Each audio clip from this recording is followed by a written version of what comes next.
What were the biggest things that you have done that have made your business Nomadicare as successful as it is today?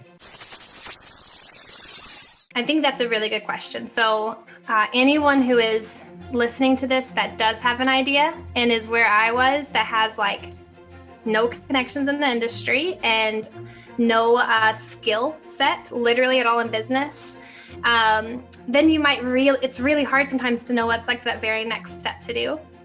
And I think for me, what ended up being so impactful was that I surrounded myself with community and other entrepreneurs right away, pretty much.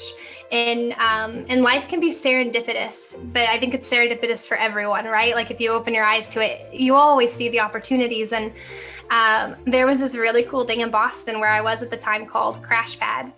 And I moved into it just a few months after wanting to do Nomadicare. And it was 18 entrepreneurs living together in a 3-story house.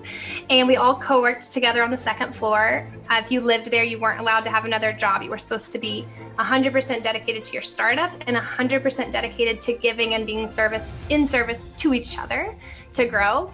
And I went in having the least amount of skill set of anybody there, but I did have a camera and I was a professional photographer then too. So I was like, look, I'll take pictures of all y'all's products. I'll do every headshot. That is what I can contribute. But then someone else over here could contribute like web design, someone else over here, new marketing. And it was like an introduction that I needed to just learn some basic first steps.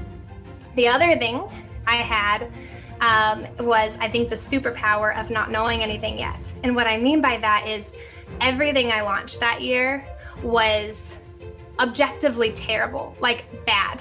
Like the website was horrible, and the pictures I had up were sized all wrong, and nothing was mobile friendly, and everything I did was bad.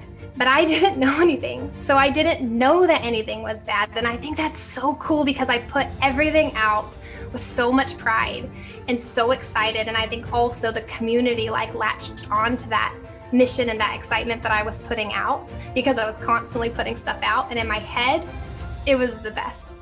Looking back, I'm like, oh my God, Laura.